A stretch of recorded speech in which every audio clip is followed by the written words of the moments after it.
విద్యార్థి యువతలో మానసిక స్థైర్యాన్ని నింపేందుకు ఈ నెల 7వ తేదీన రత్నగిరి ఫౌండేషన్ ఆధ్వర్యంలో కొల్లాపూర్ మినీ స్టేడియం నందు నియోజకవర్గ స్థాయిలో భారీ ఎత్తున నిర్వహించిన ప్రేరణ సదస్సుకు హాజరై విద్యార్థులకు సందేశాన్నిచ్చిన Ratnagiri foundation managing trust Jupally Arun. దయచేసి ఇంకొక రిక్వెస్ట్ కూడా ఏంటంటే ఈ ఆటపాట సమయం దాన్ని మాక్సిమం ఇవాళ పిల్లలు సోషల్ మీడియాలతోని ఫోన్లతోని ఇన్స్టాగ్రామ్లతోని ఫేస్బుక్లతో గడిపే కార్యక్రమం చేస్తున్నారు. దయచేసి అవి బంద్ చేయాలా. ఎక్కడ కూడా అంటే మేము పెరుగుతున్నప్పుడు అంటే మాకు ఇంత టెక్నాలజీ ఇంత ఇంటర్నెట్ లేదు. మీరు ఇడికెళ్ళి ఒక వాట్సాప్ మెసేజ్ పెడితే ఢిల్లీ వాడికి కూడా ఒక 1 నిమిషాలు వాళ్ళకి కావాల్సిన వీడియోలు కూడా మీకు పంపిస్తారు. కాబట్టి ఎంటర్టైన్మెంట్ యాంగిల్లో డెఫినెట్గా మీకు తొందరగా ఈ ఐప్యాడ్ కానీ ల్యాప్టాప్ కానీ ఫోన్లలో కానీ రీల్స్ చూడడము టిక్ టాక్లు చేసుకుంటే టిక్ టాక్ వీడియోలు చూడడం అనేది కొంచెం తగ్గించుకుంటే రేపొద్దున, ఎందుకంటే ప్రపంచం మొత్తంలో స్టాటిస్టిక్స్ చెప్తున్నాయి ఎక్కువ మొత్తం పిల్లలు ఈ మధ్యన ఇటువంటి రీల్స్కి టిక్ టాక్లకు అలవాటై వాళ్ళ విలువైన సమయాన్ని చదువులను ఆటలను పాటలను పెట్టకుండా ఈ రీళ్ళ చుట్టూ చూడడం ఈ రీల్ చూడడం అనేది ఎక్కువైపోయింది. అనేది ఏది తల్లిదండ్రులను బెదిరించి మరి ఫోన్లు గుంజుకొని మరి రీల్స్ చూస్తారని చెప్పి ఎక్కడికక్కడ వినపడతా ఉంది. దయచేసి మంచి భవిష్యత్తు ముందుంది కాబట్టి మీ భవిష్యత్తు అంటే ఈ కొల్లాపూర్ ప్రాంతాన్ని, మీ ప్రాంతమనే కాదు మీ ఇంటిననే కాదు మీ ఊరిననే కాదు మొత్తం కొల్లాపూర్ ప్రాంతాన్ని ముందు తీసుకెళ్లే బాధ్యత కూడా కొల్లాపూర్ నియోజకవర్గ విద్యార్థుల కింద ఆ బాధ్యత మీ మీద ఉంది. కాబట్టి సమయాన్ని వృధా చేసుకోకండి. అట్లా అని చెప్పి 24 గంటలు చదువునే ఇచ్చేసుకోవాలని కూడా నేను చెప్పను. చదువుతో పాటు ఏదైనా ఒక మంచి ఆటను పాటను ఏదో ఒకటి సెలెక్ట్ చేసుకొని రెండింటి మీద దృష్టి పెట్టుకుంటూ మీరు ఆనందంగా ఉండాలా.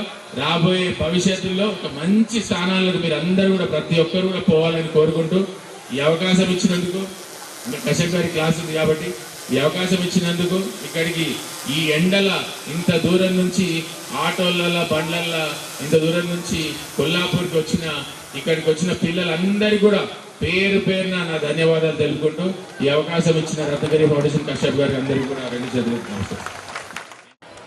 మీరందరూ కూడా అంటే కేవలం ఒక్క కొల్లాపూర్ పట్టణమే కాదు, వివిధ మండలాల్లో నుంచి కొల్లాపూర్ నియోజకవర్గం మొత్తం నుంచి కూడా మీరందరూ కూడా అన్ని ఊర్ల నుంచి ఇంత పెద్ద ఎత్తున తరలి రావడం నిజంగా కూడా చాలా మీ అందరి కూడా నమస్కారం తెలియజేస్తా ఉన్నా. చిన్నపిల్లలు కాబట్టి ఇంకింత ఉత్సాహంగా ఫస్ట్ సెషన్ అంటే నాకు అనిపించింది అందరు రాగానే ఫస్ట్ సెషన్ ఎట్లయిందంటే బాహుబలి సినిమా బాహుబలి 1 లాగా ఉందని అంటున్నారు. డెఫినెట్ గా కశ్యప్ గారి ముగింపు కూడా బాహుబలి 2 సినిమా కన్నా పెద్ద ఎత్తునే ఉంటది. మళ్ళా మీ అందరినీ కూడా ఎక్కువ సమయం తీసుకోను, ఇంకొక 2-3 గంటలు కశ్యప్ గారు క్లాస్ ఉంటుంది మీకు. దాని తర్వాత ముఖ్య అతిథిగా మన గౌరవ మంత్రివర్యులు జూపల్లి కృష్ణారావు గారు కూడా ఇక్కడికి వచ్చి ఆయన సందేశాన్ని కూడా మీ అందరికీ కూడా తెలియజేస్తూ ఉంటారు. దయచేసి మీ అందరినీ కూడా కోరేది ఒకటే, ప్రెషర్ తీసుకోకండి, కంపేర్ చేసుకోకండి ఒకరినొకరితో. చిన్నగా ఉన్నప్పుడు ఏమవుతుందంటే అరే వాడికి 4 పెన్సిళ్ళు ఎక్కువ ఉన్నాయి, నాకు 2 పెన్సిళ్ళు తక్కువ ఉన్నాయి, వాడు వచ్చేటప్పుడు బైక్ పైన వస్తుండే నేను బస్సులలో వస్తున్నా, ఈ చిన్న కంపారిజన్లు తీసుకొని చాలా మనం కొంత మనస్తాపానికి గురై ఒక అడుగు వెనకాలకేసే కార్యక్రమం చేస్తాం. దానివల్ల మన కాన్ఫిడెన్స్ కూడా దెబ్బతింటుంది. దయచేసి మీ అందరికి కోరుకునేది ఒకటే, ఒకరితోనొకరు కంపేర్ చేసుకోవద్దు.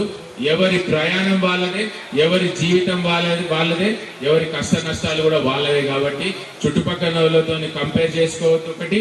దాంతో పాటు నేను ముఖ్యంగా మీకు అందరికీ చెప్పాలనుకున్న సందేశం ఏంటంటే ఆటపాటలు కూడా అంటే చదువుతో పాటు చదువు ఒక్కటనే కాదు, స్పోర్ట్స్ అనే దాంట్లో ప్రతి ఒక్కరు కూడా ఏ యువకుడైనా యువత అయినా ఏదో ఒక స్పోర్ట్ లో ఏదో ఒక కల్చరల్ యాక్టివిటీలో డాన్స్ కావచ్చు, క్రికెట్ కావచ్చు, ఫుట్బాల్ కావచ్చు, ఎనీథింగ్ ఏదో ఒకటి తప్పకుండా ఎంచుకుంటే చదువుతో పాటు ఆ ఒక్క యాక్టివిటీ చేసినప్పుడు ఏంటంటే మీకు కొంచెం మనస్సు కూడా చాలా మంచిగా అనిపిస్తుంది. కాబట్టి ఇంకింత ఎక్కువ కష్టపడి రేపొద్దున రాబోయే జీవితాన్ని ఏదైతే ఉందో అది ఎదుర్కోవడానికి ఒకే చదువులు ఒకటే కాదు, చదువుతో కొంత ఆట పాట కూడా ఉంటే డెఫినెట్గా అవన్నీ కూడా మీకు తోడ్పడతాయి.